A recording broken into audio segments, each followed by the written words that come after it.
নবী সাল্লাল্লাহু আলাইহি ওয়াসাল্লামকে যেহেতু তিনি সর্বোত্তম, সর্বশ্রেষ্ঠ মহামানব, তাই নবী সাল্লাল্লাহু আলাইহি ওয়াসাল্লামকেও পূর্বের নবীদের মতো বিভিন্ন আলামত ও চিহ্ন দান করা হয়েছিল।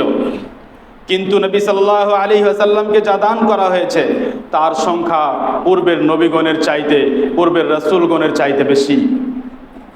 উলামায়ে কেরাম উল্লেখ করেন যে নবী সাল্লাল্লাহু আলাইহি ওয়াসাল্লামকে যেসব চিহ্ন দান করা হয়েছিল, নবুয়তের যেসব আলামত দান করা হয়েছিল, তার সংখ্যা 1000-এর চাইতেও বেশি।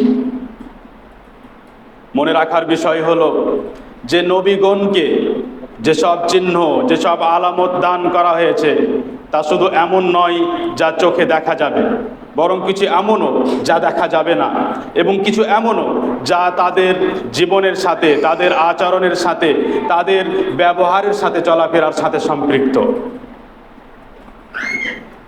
মুহাম্মদ সাল্লাল্লাহু আলাইহি ওয়াসাল্লাম এমন একজন যাকে কিয়ামত পর্যন্ত নবী ও রাসূল হিসেবে আল্লাহ সুবহানাহু ওয়া তাআলা মনোনীত করেছেন। এমন একজন যাকে পূর্বের নবীগণের ওপর শ্রেষ্ঠত্ব দান করেছেন, বরং এত সম্মানিত একজন যে যারা তার সাথে থেকেছে, যারা তার সাহাবায়ে কেরাম, তাদেরকেও পরবর্তী সমস্ত মানুষের ওপর প্রাধান্য দান করা হয়েছে, শ্রেষ্ঠত্ব দান করা হয়েছে। এ বিষয় লক্ষ্য করা যে নবীগণের কাছে যে ইলম ও জ্ঞান ছিল, সেই ইলম ও জ্ঞান সাধারণ কোনো মানুষের কাছে থাকা সম্ভব নয়, এবং নবীদের সাথীরা, নবীদের সঙ্গীরা নবীদের সম্পর্কে যেইভাবে জানতেন সেভাবে পরবর্তী মানুষের জানা সম্ভব নয়। তাই এ কথা ওলামায়ে কেরামের মধ্যে ইখতিলাফ এর বাইরে ওলামায়ে কেরাম এ বিষয়ে কোনো ইখতিলাফ মতভেদ করেন না যে সাহাবায়ে কেরাম মুহাম্মদ সাল্লাল্লাহু আলাইহি ওয়াসাল্লামের প্রতি অবতীর্ণ দ্বীনে ইসলাম সম্পর্কে সবচেয়ে বেশি জ্ঞান রাখতেন।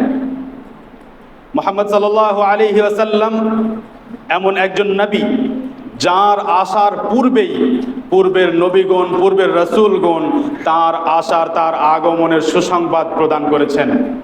ইব্রাহিম আলাইহিস সালাম, ইসমাঈল আলাইহিস সালাম, ঈসা আলাইহিস সালাম, এরা সবাই নবী সাল্লাল্লাহু আলাইহি ওয়াসাল্লামের আসার সুসংবাদ দিয়েছেন। আল্লাহ তাআলা ঈসা আলাইহিস সালাম সম্পর্কে বলেন, ওয়া মুবাশশিরাম বিরাসূলি ইয়াতি মিন বা'দি ইসমুহু আহমদ, এমন একজনের সুসংবাদ দানকারী আমি যার নাম আহমদ, যে আমার পরে আসবেন নবী হিসেবে, যে আমার পরে রাসূল হবেন। নবী সাল্লাল্লাহু আলাইহি ওয়াসাল্লামের পূর্বে সালেহ আলাইহিস সালামকে এমন এক নিদর্শন দান করা হলো যা মানুষের জন্য অত্যন্ত আশ্চর্যজনক ছিল। এক বড় পাহাড়ের মাঝে, বড় পাহাড়ের ভিতর হতে একটি জীবন্ত প্রাণী, পুষ্টি বেরিয়ে আসলো। মানুষ তা নিজ চোখে দেখল। ইব্রাহিম আলাইহিস সালামকে আগুনে নিক্ষেপ করা হয়েছিল, যে আগুন জ্বালিয়ে দেয় মানুষকে, কিন্তু ইব্রাহিম আলাইহিস সালামের কোনো ক্ষতি হয়নি। দাউদ এবং সুলাইমান আলাইহিস সালামকে পাখির ভাষা বোঝার ক্ষমতা আল্লাহ তাআলা দান করেছিলেন এবং তাদেরকে সমস্ত প্রকার নেয়ামত দান করেছিলেন। ঈসা আলাইহিস সালামকে এই ক্ষমতা দান করা হয়েছিল যে তিনি জন্মান্ধ ব্যক্তিকে, যে জন্মগতভাবেই অন্ধ, সেই ব্যক্তিকে পর্যন্ত সুস্থ করতে পারতেন। কুষ্ঠরোগে আক্রান্ত ব্যক্তিকে সুস্থ করতে পারতেন। এর চাইতেও আশ্চর্যজনক যে তিনি মৃত ব্যক্তিকে পর্যন্ত জীবিত করতে পারতেন, এবং এসব কিছুই আল্লাহ তাআলার অনুমতিতে। নবী সাল্লাল্লাহু আলাইহি ওয়াসাল্লাম এমন একজন যাকে পবিত্র করার জন্য আকাশ থেকে ফেরেশতা নাজিল করা হয়েছিল। ফেরেশতা এসে ছোটবেলায় নবী সাল্লাল্লাহু আলাইহি ওয়াসাল্লামের বক্ষ বিদারণ করে তার মধ্য হতে শয়তানের অংশকে বের করে ফেলে দিয়েছিলেন। জাহিলি যেসব নোংরামি ও জঘন্যতা, সে সমস্ত জঘন্যতা ও নোংরা কাজ হতে নবী সাল্লাল্লাহু আলাইহি ওয়াসাল্লাম নিজেকে বাঁচিয়ে রেখেছিলেন। তাই নবী সাল্লাল্লাহু আলাইহি ওয়াসাল্লাম সেই মূর্তি পূজার পরিবেশে কখনো নিজের হাতে কোনো মূর্তিকে স্পর্শ করেননি। নবী সাল্লাল্লাহু আলাইহি ওয়াসাল্লাম সেই পরিবেশে, যেই পরিবেশে মানুষ উলঙ্গ হয়ে তাওয়াফ করত কাবা শরীফের পাশে, কখনো তার লজ্জাস্থান কেউ দেখেনি। নবী সাল্লাল্লাহু আলাইহি ওয়াসাল্লাম কখনো হারাম কেনা বেচা করেননি। নবী সাল্লাল্লাহু আলাইহি ওয়াসাল্লাম এমন একজন যার নবুয়ত প্রমাণ করার জন্য, যার সত্যতা প্রমাণ করার জন্য আল্লাহ তাআলা তাকে এমন একটি কিতাব দান করেছেন যেই কিতাব তার নবুয়তের স্থায়ী প্রমাণ। এমন এক প্রমাণ, এমন এক স্থায়ী নবুয়তের আলামত যার মাধ্যমে পুরো বিশ্বের মানুষ ও জিনকে পর্যন্ত আল্লাহ তাআলা চ্যালেঞ্জ করেছেন এবং আজ পর্যন্ত কেউ সে চ্যালেঞ্জ পূরণ করতে পারেনি। যারাই যেই যুগে সেই চ্যালেঞ্জ গ্রহণ করে সে চ্যালেঞ্জ পূরণ করার চেষ্টা করেছে তারা হাস্যকর কোনো কিছু পেশ করেছে। নবী সাল্লাল্লাহু আলাইহি ওয়াসাল্লামের নবুয়তকে প্রমাণ করে মুমিন বান্দাদের হৃদয়ে থাকা সেই ঈমানও, মুমিন বান্দাদের হৃদয়ে সেই ইলম, যেই ইলম ও যেই ঈমান মুমিনরা নবী সাল্লাল্লাহু আলাইহি ওয়াসাল্লামের কাছ থেকে পেয়েছে। নবী সাল্লাল্লাহু আলাইহি ওয়াসাল্লামের নবুয়ত প্রমাণ করে যে আল্লাহ সুবহানাহু ওয়া তাআলা নবী সাল্লাল্লাহু আলাইহি ওয়াসাল্লামকে এমন অনেক কথা জানিয়েছেন যে কথাগুলো কোনো মানুষ আল্লাহ তাআলার পক্ষ থেকে ইলম না থাকলে তত বিস্তারিতভাবে কোনো মানুষ বর্ণনা করতে পারবে না। নবী সাল্লাল্লাহু আলাইহি ওয়াসাল্লাম অতীতের অনেক কথা, ভবিষ্যতের অনেক কথা, এমন এমন বিষয় বিস্তারিতভাবে বর্ণনা করেছেন যা কোনো মানুষ আল্লাহ তাআলার ইলম ছাড়া বর্ণনা করতে পারে না। বদরের যুদ্ধের আগের দিন নবী সাল্লাল্লাহু আলাইহি ওয়াসাল্লাম নির্দিষ্ট জায়গার দিকে ইঙ্গিত করে জায়গা চিহ্নিত করছিলেন যে এই জায়গায় কাফেরদের অমুক লিডার মারা যাবে। আনাস রাদিয়াল্লাহু আনহু বর্ণনা করেন যে বদর যুদ্ধের পর, যুদ্ধের শেষে দেখা গেল ফামা মাতা আহাদুহুম আন মাওদি'i ইয়াদি রাসূলিল্লাহি সাল্লাল্লাহু আলাইহি ওয়াসাল্লাম, যে কোনো একজন ব্যক্তি রাসূল সাল্লাল্লাহু আলাইহি ওয়াসাল্লামের চিহ্নিত সেই জায়গা হতে একটু এদিক ওদিক যায়নি। যেইখানে বলেছিলেন সেইখানে সেই ব্যক্তি মৃত অবস্থায় পড়েছিল।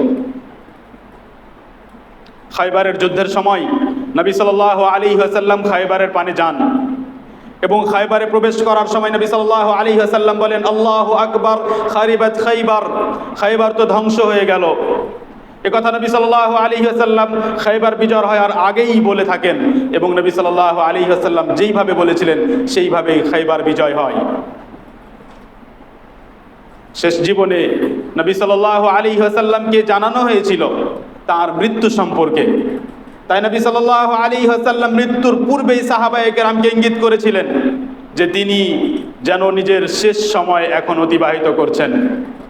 সহিহ বুখারীতে আবু সাঈদ খুদরী রাদিয়াল্লাহু আনহু বলেন যে নবী সাল্লাল্লাহু আলাইহি ওয়াসাল্লাম একদিন মেম্বারের উপর উঠে বসলেন, এরপর বললেন, ইন্না আবদান খায়্যারাহুল্লাহু বাইনা আন ইউ'তিয়াহু মিন যাহরাতিদ দুনিয়া মা শা ওয়া বাইনা মা ইনদাহু ফাখতারা মা ইনদাহু, যে একজন বান্দাকে আল্লাহ সুবহানাহু ওয়া তাআলা দুনিয়ার সমস্ত নিয়ামত, সমস্ত সুখ স্বাচ্ছন্দ্য দেওয়া এবং তার কাছে যা কিছু আছে দুটির মধ্যে একটি বাছাই করার জন্য অনুমতি দিলেন। সেই বান্দাকে অনুমতি দেওয়া হলো যে তোমাকে দুনিয়ার যে কোনো নিয়ামত দেওয়া যাবে, তুমি কি দুনিয়ার নিয়ামত চাও নাকি আল্লাহ তাআলার কাছে যে নিয়ামত আছে সেই নিয়ামত চাও? ফাখতারা মা ইনদাহ, সেই বান্দা সেই জিনিসটি গ্রহণ করলো, সেই নিয়ামত গ্রহণ করলো যেই নিয়ামত আল্লাহ রাব্বুল আলামিনের কাছে আছে। আবু বকর রাদিয়াল্লাহু আনহু এই কথা শুনে কাঁদতে শুরু করলেন। আবু বকর রাদিয়াল্লাহু আনহুকে কাঁদতে দেখে সাহাবায়ে কেরাম আশ্চর্য হলেন, দেখো এই বৃদ্ধ ব্যক্তিকে কেন কান্না করে, এখানে কান্নার কোনো বিষয় তো নেই। কিন্তু পরবর্তীতে তারা জানতে পারলো যে আবু বকর রাদিয়াল্লাহু আনহু তাদের মধ্যে সবচাইতে বেশি জ্ঞানী মানুষ ছিলেন। তিনি আঁচ করতে পেরেছিলেন যে এ হলো নবী সাল্লাল্লাহু আলাইহি ওয়াসাল্লামের মৃত্যুর দিকে ইঙ্গিত। তখন তিনি বলতে শুরু করলেন, ফাদাইনাকা বিআবাইনা ওয়া উম্মাহাতিনা, হে নবী সাল্লাল্লাহু আলাইহি ওয়াসাল্লাম, আপনার জন্য আমাদের মাতা পিতা উৎসর্গ হোক, কুরবান হোক। আবু বকর রাদিয়াল্লাহু আনহু নবী সাল্লাল্লাহু আলাইহি ওয়াসাল্লাম সম্পর্কে সবচেয়ে বেশি বুঝলেন। তেমনি আবু বকর রাদিয়াল্লাহু আনহুর সাথে সাথে তার সাহাবায়ে কেরাম নবী সাল্লাল্লাহু আলাইহি ওয়াসাল্লামের কথা নিঃসন্দেহে পরবর্তী মানুষদের চাইতে বেশি বুঝতেন। কোনো ব্যক্তি এর বিরুদ্ধে বিশ্বাস যদি রাখে তাহলে হয় সে ব্যক্তি অহংকারী আর না হয় সে ব্যক্তি এক মূর্খ মানুষ। নবী সাল্লাল্লাহু আলাইহি ওয়াসাল্লাম মৃত্যুর পূর্বেই এই ঘোষণা করেছিলেন। ইবনে ওমর রাদিয়াল্লাহু আনহুমা বলেন সহিহ বুখারী ও মুসলিমে যে নবী সাল্লাল্লাহু আলাইহি ওয়াসাল্লাম একদিন বললেন, আরাআইতাকুম লাইলাতাকুম হাযিহ, আজকের এই রাতের বিষয়ে তোমাদের কি ধারণা? فإن رأس مئة لا يبقى ممن هو اليوم على ظهر الأرض أحد। আজকের এই রাতের কথা মনে রাখো, আর আজ থেকে নিয়ে 100 বছর পর্যন্ত আজকে যারা জীবিত আছে পৃথিবীর যে কোনো জায়গায়, তাদের মধ্যে কেউ 100 বছরের মধ্যে জীবিত থাকবে না। নবী সাল্লাল্লাহু আলাইহি ওয়াসাল্লাম মৃত্যুর পর্বে কথা বলেছেন এবং নবী সাল্লাল্লাহু আলাইহি ওয়াসাল্লামের কথা শতভাগ সত্য প্রমাণিত হয়েছে। নবী সাল্লাল্লাহু আলাইহি ওয়াসাল্লাম নিজের জীবদ্দশায় ঘোষণা করেছিলেন যে বাইতুল মাকদিস বিজয় হবে। নবী সাল্লাল্লাহু আলাইহি ওয়াসাল্লাম ঘোষণা করেছিলেন যে এক বড় বিপদ, এক বড় ধরনের অসুখ আসবে, মানুষ অনেক সংখ্যায় মারা যাবে। নবী সাল্লাল্লাহু আলাইহি ওয়াসাল্লাম বলেছিলেন যে মাল সম্পদ এত বেশি হবে যে মানুষ যেন গ্রহণ করতে চাইবে না। ওমর রাদিয়াল্লাহু আনহুর যুগে বাইতুল মাকদিস বিজয় হয়। ওমর রাদিয়াল্লাহু আনহুর যুগেই শাম দেশে এমন এক বড় তাউন, এমন এক বড় অসুখ আসে যাতে অনেক মুসলিম মারা যায়। উসমান রাদিয়াল্লাহু আনহুর যুগে, উসমান রাদিয়াল্লাহু আনহুর যুগে সম্পদ, ধন সম্পদ মানুষের এত বেশি হয়ে যায় যে কোনো ব্যক্তিকে যদি 100 দিনার দেওয়া হতো, 100 স্বর্ণ মুদ্রা দেওয়া হতো, সেই ব্যক্তি সেটা পছন্দ করতো না। নবী সাল্লাল্লাহু আলাইহি ওয়াসাল্লাম মৃত্যুর পূর্বেই সহিহ বুখারীতে বর্ণিত আবু সাঈদ খুদরী রাদিয়াল্লাহু আনহু বলেন, নবী সাল্লাল্লাহু আলাইহি ওয়াসাল্লাম সাবধান করে গেছেন নিজের উম্মতকে যে এমন এক সময় আসবে যে সময় ইহুদি ও খ্রিস্টানদের চলাফেরা, ইহুদি ও খ্রিস্টানদের আচার আচরণ এবং তাদের সভ্যতা মুসলিমদের কাছে বেশি জনপ্রিয় হবে, বেশি প্রিয় হবে। নিজেদের নবীকে মুহাম্মদ সাল্লাল্লাহু আলাইহি ওয়াসাল্লামকে, তাদের রাসূলকে, যিনি এত শ্রেষ্ঠ, যিনি এত মহান, যার প্রমাণ করার জন্য, নবুয়ত প্রমাণ করার জন্য আল্লাহ সুবহানাহু ওয়া তাআলা তার দ্বারা এমন কিছু ঘটিয়েছেন যা অন্য কারো মাধ্যমে কখনো হওয়া সম্ভব নয়। এমন একজন ব্যক্তিকে, এমন এক মহামানবকে ছেড়ে দিয়ে এক সময় আসবে যখন মানুষ ইহুদি ও খ্রিস্টানদের পিছনে ছুটবে, যখন মানুষ ইহুদি ও খ্রিস্টানদের অনুসরণ করবে। নবী সাল্লাল্লাহু আলাইহি ওয়াসাল্লাম বলেন, লা তাত্তাবিউন্না সানানা মান কানা ক্বাবলাকুম, যারা তোমাদের পূর্বে চলে গেছে তোমরা তাদের রাস্তা অবলম্বন করবে। শিবরাম বিশিবরিন ওয়া যিরাআম বিযিরা, একটুও তাদের বিরোধিতা করবে না। এক হাত হলেও তোমরাও এক হাত তাদের অনুসরণ করবে। যদি অর্ধ হাত হয় তো অর্ধ হাতও তোমরা অনুসরণ করবে। কোনো মতেই তোমরা বিন্দু পরিমাণ তোমরা তাদের থেকে পিছনে থাকবে না। এবং এক সুন্দর উদাহরণ পেশ করলেন, হাত্তা লাউ দাখালা আহাদুহুম জুহরা দাব্বিন তাবি'তুমুহুম, এমন যদি হয় যে কোনো ব্যক্তি গুই সাপের কিংবা গুই সাপের মতো দেখতে এক পশু, এক প্রাণীর গর্তে প্রবেশ করে, তোমরাও সেই গর্তে প্রবেশ করবে। ওলামা বলেন যে এই গুই সাপের গর্ত হয় অত্যন্ত সংকীর্ণ ও গন্ধযুক্ত। তার মানে হলো যে সংকীর্ণতা কিংবা গন্ধ তোমরা দেখবে না, তোমরা শুধু দেখবে যে তারা করছে তাই আমরা করব, তারা করছে তাই আমিও তাদের পেছনে চলবো।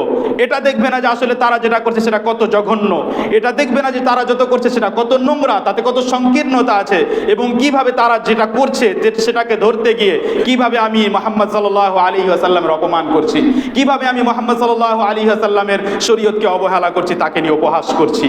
তোমরা কিছুই ভাববে না, শুধু দেখবে তারা করছে তাই আমরাও করব। নবী সাল্লাল্লাহু আলাইহি ওয়াসাল্লাম কি এত বড় নিদর্শন দান করা হয়েছিল যা আজকের যুগে শুনলে মানুষ অবাক হয়ে যাবে। মেনাই নবী সাল্লাল্লাহু আলাইহি ওয়াসাল্লাম হাজ্জাতুল ওয়াদায়ের খুতবা প্রদান করছেন। সাহাবী বর্ণনা করেন, ফাফাতাহাল্লাহু আসমাআনা, আল্লাহ রাব্বুল আলামিন আমাদের কানের দরজা উন্মুক্ত করলেন।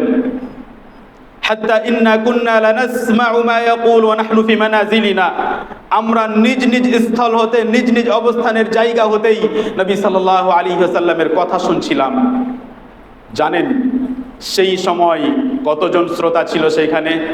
প্রায় 1 লক্ষ। 1 লক্ষ মানুষকে নবী সাল্লাল্লাহু আলাইহি ওয়াসাল্লাম সম্বোধন করছেন এবং কোনো আধুনিক উপকরণ সেখানে ব্যবহার করা হয়নি, ছিলই না কোনো আধুনিক উপকরণ। কিন্তু নবী সাল্লাল্লাহু আলাইহি ওয়াসাল্লামের কথা প্রত্যেক মানুষের কাছে পৌঁছে দিয়ে আল্লাহ রাব্বুল আলামিন তাদের সামনে প্রমাণ করেছিলেন যে ইনি সত্য নবী, ইনি কোনো মিথ্যে কথা বলেন না। নবী সাল্লাল্লাহু আলাইহি ওয়াসাল্লামের কাছে মক্কার মানুষ নিদর্শন দেখতে চাইল। ফাআরাহুমুল কামার শিক্কাতাইন, আল্লাহ রাব্বুল আলামিন এই চাঁদকে দুই টুকরা করে দেখালেন, সহিহ বুখারীতে বর্ণিত। হাত্তা রাআউ হিরা বাইনাহুমা, এমনকি হেরা পাহাড়কে তারা দুই চাঁদের মাঝে দেখলেন। হেরা পাহাড় তাদের চোখের সামনে, মক্কায় কাবা শরীফ থেকে কিছু দূরেই সেই হেরা পাহাড় তারা দেখতে পেল, এবং হেরা পাহাড়ের দুই দিকে যেন চাঁদের দুই টুকরা দেখতে পেল। নিজের চোখে তারা দেখলো যে নবী সাল্লাল্লাহু আলাইহি ওয়াসাল্লামের আদেশে এটা হয়েছে, নবী সাল্লাল্লাহু আলাইহি ওয়াসাল্লামের সত্যতা প্রমাণ করার জন্য এটা হয়েছে।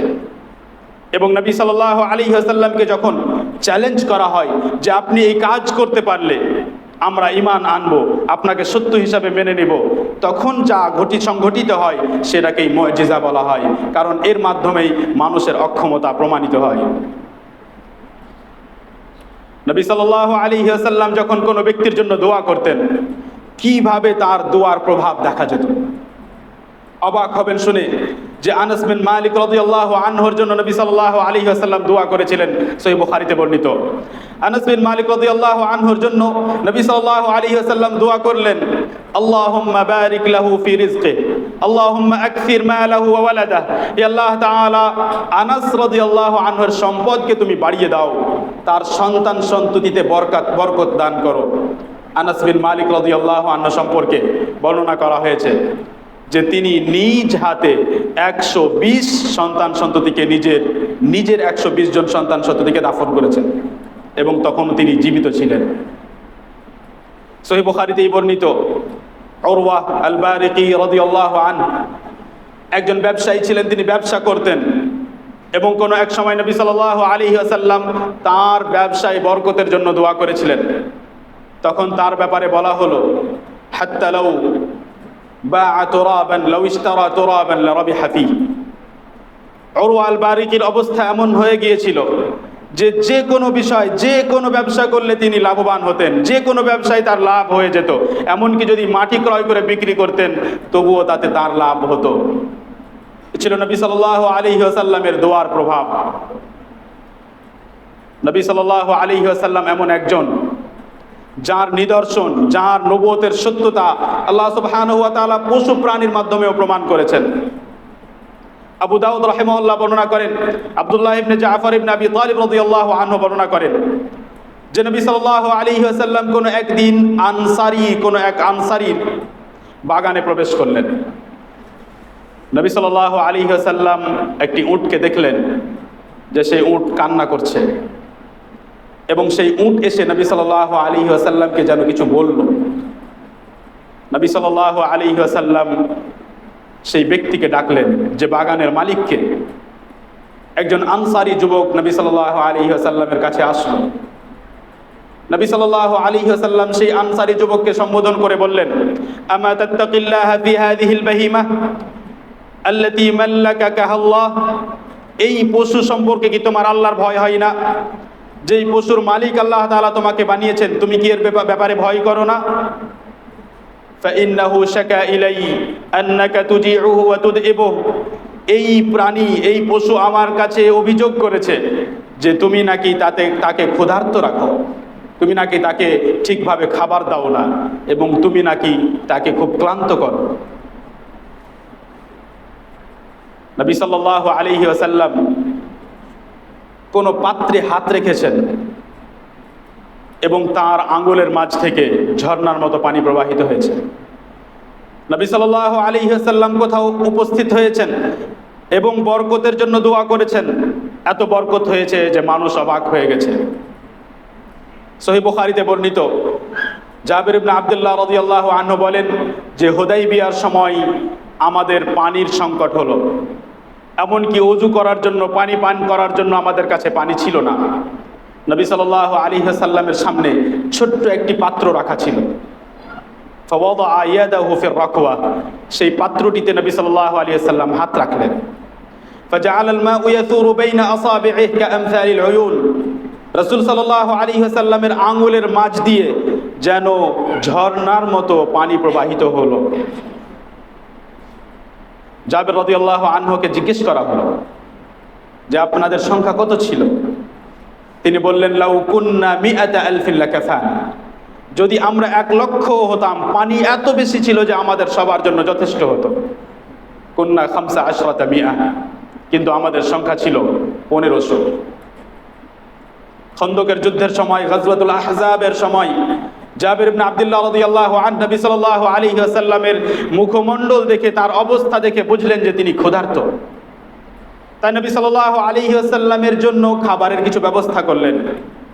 নবী সাল্লাল্লাহু আলাইহি ওয়াসাল্লামকে এসে যখন জানালেন, নবী সাল্লাল্লাহু আলাইহি ওয়াসাল্লাম সমস্ত আনসারী ও মুহাজির সাহাবাকে বললেন যে চলো, জাবির বিন আব্দুল্লাহ রাদিয়াল্লাহু আনহু দাওয়াত করেছেন। তিনি একরকম চিন্তিত হলেন, তার স্ত্রী চিন্তিত হলেন যে এত মানুষের খাবারের ব্যবস্থা তো আমরা করিনি। কিন্তু নবী সাল্লাল্লাহু আলাইহি ওয়াসাল্লাম বাড়ি পৌঁছে তাদেরকে আদেশ করলেন যে তোমরা হাঁড়ি নামাবে না নিচে, হাঁড়িতে যেই খাবার আছে সেই চুলহার ওপরেই রাখবে, উনুন থেকে নিচে নামাবে না। এবং সবাই একদিক থেকে খাবার খেতে শুরু করলো। সবার খাওয়া শেষ হয়ে যায়, কিন্তু সেই খাবার বাকি থেকে যায়। নবী সাল্লাল্লাহু আলাইহি ওয়াসাল্লাম পাথরের মাধ্যমে, গাছপালার মাধ্যমে এটা প্রমাণ করেছেন যে মুহাম্মদ সাল্লাল্লাহু আলাইহি ওয়াসাল্লামের মতো শ্রেষ্ঠ ব্যক্তি পৃথিবীতে আর কেউ আসেনি। মুহাম্মদ সাল্লাল্লাহু আলাইহি ওয়াসাল্লামের মতো জ্ঞানী, তার মতো সভ্য অন্য কোনো মানুষ হতে পারে না। তিনি যেই সময়ে জীবন যাপন করেছেন সেই সময়ের সর্বোত্তম সভ্যতা তার মধ্যে ছিল। সেই সময় যাকে সভ্যতা বলা যেতে পারে সেই সভ্যতার তিনি উদাহরণ ছিলেন, তিনি উপমা ছিলেন। সহিহ মুসলিমে বর্ণিত জাবির বিন আব্দুল্লাহ রাদিয়াল্লাহু আনহু বলেন যে একবার নবী সাল্লাল্লাহু আলাইহি ওয়াসাল্লামের সাথে আমরা কোনো উপত্যকায় ছিলাম। নবী সাল্লাল্লাহু আলাইহি ওয়াসাল্লামের প্রাকৃতিক প্রয়োজন আসলো, মলমূত্র ত্যাগ করার প্রয়োজন আসলো, কিন্তু সেখানে কোনো আড়াল দেখতে পেলেন না, কোনো এমন কিছু দেখতে পেলেন না যার পর্দায়, যার আড়ালে দাঁড়িয়ে তিনি করতে পারতেন এই কাজ। নবী সাল্লাল্লাহু আলাইহি ওয়াসাল্লাম কিছুক্ষণেই দূরে 2টি গাছ দেখতে পেলেন। সেই গাছটির কাছে গেলেন, গাছের একটি ডালকে ধরে বললেন, ইনকাদি আলাইয়া বিইذনিল্লাহ, ও গাছের ডাল, আল্লাহ তাআলার অনুমতিতে তুমি আমার উপরে নুয়ে যাও, যাতে আমি আড় করতে পারি, যাতে আমি আর পর্দা হয়ে যাই। নবী সাল্লাল্লাহু আলাইহি ওয়াসাল্লাম তার পাশের গাছটির কাছে গেলেন, তাকেও একই আদেশ করলেন। 2টি গাছের ডাল নুয়ে গেল। 2টি গাছের ডাল যেন নবী সাল্লাল্লাহু আলাইহি ওয়াসাল্লামকে পর্দা করতে শুরু করলো। নবী সাল্লাল্লাহু আলাইহি ওয়াসাল্লাম 2 গাছের মাঝে দাঁড়ালেন এবং বললেন, ইলতাইমা আলাইয়া বিইذনিল্লাহ, আল্লাহ তাআলার আদেশে তোমরা একত্র হয়ে আমাকে আড় করো, পর্দা করো। ফালতাআমাতা, 2 গাছ যেন আড় করলো নবী সাল্লাল্লাহু আলাইহি ওয়াসাল্লামকে, একত্র হয়ে গেল। সাহাবী বর্ণনা করেন যে নবী সাল্লাল্লাহু আলাইহি ওয়াসাল্লাম সেখান থেকে ফারিগ হওয়ার পর যখন এগিয়ে আসলেন, আমি দেখলাম যে সেই গাছ অনুরূপ যেমন ছিল আবার সেই 2টি গাছ তেমনই হয়ে গেল। এবং হাদিস সহিহ। এই কথা শুনে আমাদের মনের মধ্যে কি বিশ্বাস আসে না যে মুহাম্মদ সাল্লাল্লাহু আলাইহি ওয়াসাল্লামকে আমরা নবী হিসেবে পেয়েছি, এটা আমাদের সৌভাগ্য? আমাদের মনের মধ্যে এই বিশ্বাস আসে না যে মুহাম্মদ সাল্লাল্লাহু আলাইহি ওয়াসাল্লামের আদর্শ সম্পর্কে জানবো, যে মুহাম্মদ সাল্লাল্লাহু আলাইহি ওয়াসাল্লামের চরিত্র সম্পর্কে জানবো, যে তার ইবাদত সম্পর্কে জানবো এবং সেইভাবেই চলবো যেভাবে তিনি চলতেন? কারণ তার চাইতে কোনো জ্ঞানী মানুষ তোই হতে পারে না, কারণ তার চাইতে কোনো সভ্য ব্যক্তি তো হতে পারে না। আপনি বলুন যে এই সময়ে সাধারণ মানুষ কি করত? যদি কোথাও কোনো আড় না পেত এবং তার প্রয়োজন হতো, তাহলে সে কি করত? কিন্তু নবী সাল্লাল্লাহু আলাইহি ওয়াসাল্লাম দেখুন কিভাবে নিজের প্রয়োজন পূরণ করলেন। নবী সাল্লাল্লাহু আলাইহি ওয়াসাল্লাম একটি গাছের পাশে দাঁড়িয়ে খুতবা প্রদান করতেন, সেই বুখারীতে বর্ণিত। একটি খেজুর গাছের গুঁড়ির পাশে দাঁড়িয়ে খুতবা প্রদান করতেন। নবী সাল্লাল্লাহু আলাইহি ওয়াসাল্লাম কিছুদিন পরে মেম্বার তৈরি করার আদেশ করলেন। মেম্বার আসার পর তিনি মেম্বারের উপর দাঁড়ালেন। সেই গাছটি থেকে একটু দূরত্ব হলো। সাহাবী বর্ণনা করেন যে গাছটি ছোট বাচ্চার মতো কাঁদতে শুরু করল। নবী সাল্লাল্লাহু আলাইহি ওয়াসাল্লাম তার কান্নার আওয়াজ শুনলেন। নবী সাল্লাল্লাহু আলাইহি ওয়াসাল্লামের জন্য তার থেকে দূরত্বের কারণে, তার থেকে দূরে হয়ে যাওয়ার কারণে একটি গাছের গুঁড়ি কাঁদে। একটি গাছের গুঁড়ি এই জন্য কাঁদে যে সে মুহাম্মদ সাল্লাল্লাহু আলাইহি ওয়াসাল্লাম থেকে একটু দূরে হয়ে গেছে। নবী সাল্লাল্লাহু আলাইহি ওয়াসাল্লাম মেম্বার থেকে নামেন, মেম্বার থেকে নেমে এসে তার হাত বোলান তার উপর, যেমন ছোট বাচ্চাকে চুপ করার জন্য হাত বোলানো হয়, তখন সে চুপ হয়ে যায়। সহিহ মুসলিমে বর্ণিত জাবির বিন সামরা রাদিয়াল্লাহু আনহু বলেন যে নবী সাল্লাল্লাহু আলাইহি ওয়াসাল্লাম বলেছেন, ইন্নী লা আ'রিফু হাজারান বিমাক্কাহ কানা ইউসাল্লিমু আলাইয়া ক্বাবলা আন উবআথ। মক্কায় যখন আমি নবী হইনি, বিআসাতের আগে, নবুয়তের পূর্বে একটি পাথর আমাকে সালাম করত। হাদিস সহিহ মুসলিমে বর্ণিত। একটি পাথরের পাশ দিয়ে আমি গেলে পাথরটি আমাকে সালাম করত। ইন্নী লা আ'রিফুহুল আন, সেই পাথরটি আমি এখনো চিনি কোথায় আছে। নবী সাল্লাল্লাহু আলাইহি ওয়াসাল্লামকে একটি পাথর সালাম করে, নবী সাল্লাল্লাহু আলাইহি ওয়াসাল্লামকে একটি পাথর সম্মান করে। আজ আমরা দেখি আমাদের নিজেদেরকে যে আমরা তাকে কতটা সম্মান করি, তার কথার কতটা মূল্য আমাদের কাছে।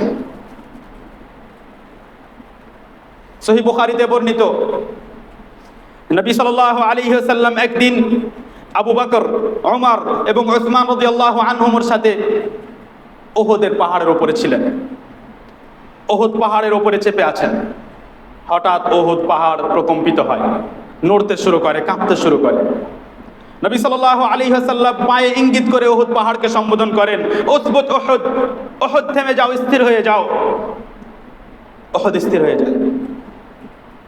তোমার উপরে একজন নবী দাঁড়িয়ে আছেন, তোমার উপর দুজন শহীদ দাঁড়িয়ে আছেন, দুজন শহীদ দাঁড়িয়ে আছেন এবং একজন সিদ্দিক দাঁড়িয়ে আছেন, অর্থাৎ আবু বকর সিদ্দিক রাদিয়াল্লাহু আনহু দাঁড়িয়ে আছেন। দুজন শহীদ দাঁড়িয়ে আছেন, অর্থাৎ ওমর ও উসমান রাদিয়াল্লাহু আনহুমা দাঁড়িয়ে আছেন।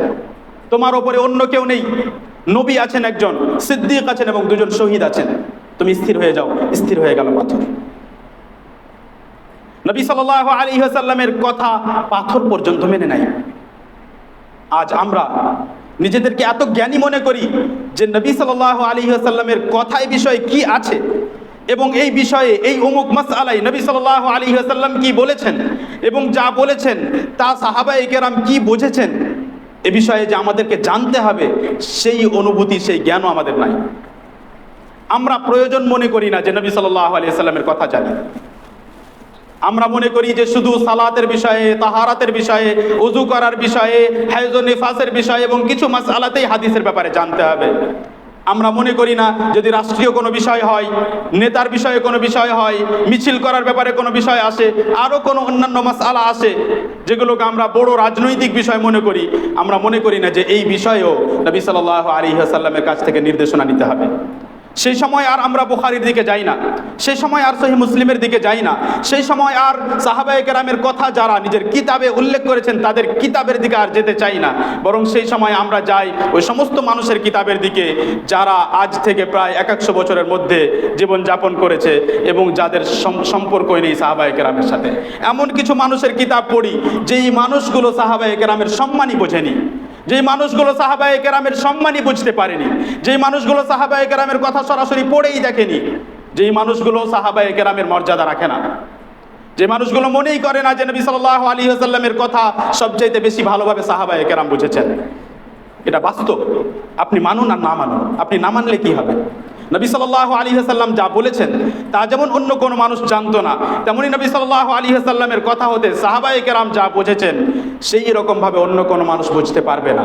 তাই সাহাবায়ে কেরামের যুগ থেকে নিয়ে আজ পর্যন্ত প্রায় 100 বছর আগে পর্যন্ত সমস্ত ওলামায়ে কেরামের অবস্থাই ছিল, কোনো অন্যান্য আলেমদের মধ্যেও এই বিষয়টি ছিল না যে তারা বলতো যে না, নবী সাল্লাল্লাহু আলাইহি ওয়াসাল্লামের সাহাবায়ে কেরামের ব্যাপারে কথা বলা যাবে, তাদের ভুল ধরা যাবে, তাদেরকে নিয়ে সমালোচনা করা যাবে, তাদেরকে গালি দেওয়া যাবে। কেউ বলতো না এসব কথা। এবং কেউ বলতো না যে সাহাবায়ে কেরামের চাইতে আমরাও বেশি বুঝি, কেউ বলতো না যে নাহনু রিজাল ওয়া হুম রিজাল, তারাও মানুষ আমরাও মানুষ, আমরা তাদের মতোই বুঝি। কেউ বলতো না এসব কথা, বরং সবাই সম্মান করতে থেকেছেন। যে বিষয়গুলো নিয়ে আজ আমরা পরবর্তী মানুষদের মুতাআখির ওলামার কিতাব পড়ে সাহাবায়ে কেরামের আকীদার, তাদের চিন্তাধারার বিরোধিতা করি, এই সমস্ত আলেমদের পূর্বে, যাদেরকে আসলে প্রকৃত আলেম বলা যাবে না, এদের পূর্বে ওলামা এই কথা বলতেন না। না ইমাম আহমদ বলতেন, না ইমাম মালিক বলতেন, না শাফিঈ বলতেন, না আবু হানিফা বলতেন রাহিমাহুমুল্লাহ। কেউ বলতেন না, না তাদের পূর্বে তাবেঈন বলেছেন, না সাহাবা বলেছেন। এমন কিছু কথা যা আপনি ভুলবশত বা ইচ্ছাকৃত বিশ্বাস করছেন এবং মানছেন, যেই কথা সাহাবায়ে কেরাম বলতেন না, তাদের পরে তাবেঈন বলতেন না, আইম্মায়ে কেরাম বলতেন না।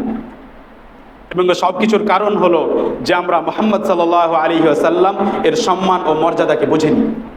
আমরা মনে করেছি যে কোনো ব্যক্তি যদি এই যুগের ড্রেস পরে, যেই ড্রেসকে সভ্যতা মনে করা হয়, সেই ড্রেস পরে যদি ইংরেজি ভাষায় কিছু বলে, তাহলে সে আসলে সভ্য, সে আসলে মুফাক্কির, সে আসলে সবচাইতে জ্ঞানী মানুষ। কিন্তু আপনি সেই সময় ভুলে গেছেন যে ইসলাম সম্পর্কে সাহাবায়ে কেরামের চাইতে অন্য কেউ বেশি বুঝতে পারে না। ইসলাম সম্পর্কে মুহাদ্দিসিনের চাইতে বেশি অন্য কেউ বুঝতে পারে না।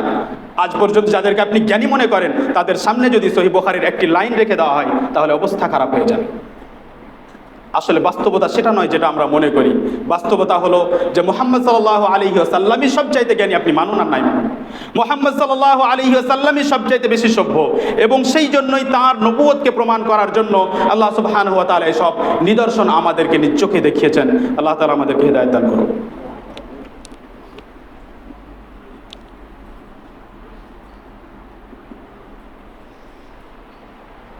আলহামদুলিল্লাহি ওয়া কাফা ওয়া সালামুন আলা ইবাদিহিল্লাযিনা ইসতাফা। সম্মানিত উপস্থিতি, আমরা নবী সাল্লাল্লাহু আলাইহি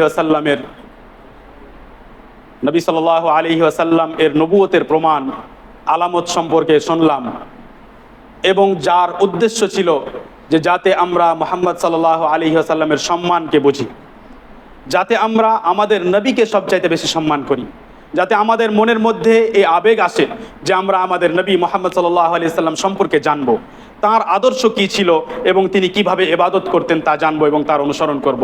যাতে একজন মানুষ মুহাম্মদ সাল্লাল্লাহু আলাইহি ওয়াসাল্লামের অনুসরণ করে কখনো নিজেকে লজ্জিত মনে না করে, বরং যেন নবী সাল্লাল্লাহু আলাইহি ওয়াসাল্লামের অনুসরণ করে এবং মুসলিম হয়ে নিজেকে সব সময় গর্বিত মনে করে এবং সৌভাগ্যবান মনে করে। আল্লাহ রাব্বুল আলামিন, তুমি আমাদেরকে রাসূল সাল্লাল্লাহু আলাইহি ওয়াসাল্লামকে যে দ্বীন দান করেছিলে এবং যেই দ্বীন সঠিকভাবে সাহাবায়ে কেরাম বুঝেছেন এবং তারপরে তাদের অনুসারী ওলামায়ে কেরাম বুঝেছেন, তাদের দ্বীন অনুযায়ী, সেই বোধ অনুযায়ী চলার তৌফিক দান করো। আল্লাহ তাআলা, তুমি আমাদেরকে আমাদের হৃদয়ের বক্রতা হতে মুক্তি দান করো। আল্লাহ তাআলা, তুমি আমাদেরকে ভ্রান্ত আকীদা ও ভ্রান্ত মত হতে মুক্তি দান করো এবং দূরে রাখো। আল্লাহ তাআলা, তুমি আমাদেরকে তাওহীদের ওপর জীবিত রাখো। আমাদের মধ্যে যারা অসুস্থ তাদেরকে পূর্ণ সুস্থতা দান করো। আমাদের মধ্যে যারা ঋণগ্রস্ত তাদেরকে ঋণ আদায় করার তৌফিক দান করো। আমাদের সকলকে একমাত্র তোমার ইবাদত করার তৌফিক দান করো এবং তোমার নবী মুহাম্মদ সাল্লাল্লাহু আলাইহি ওয়াসাল্লামের যথাযথ সম্মান দান করো। সাল্লাল্লাহু ওয়াসাল্লাম ওয়া বারাকা আলা নবিয়িনা মুহাম্মদ ওয়া আলা আলিহি ওয়া আসহাবিহি আজমাইন। আসসালামু আলাইকুম ওয়া রাহমাতুল্লাহি ওয়া বারাকাতুহু।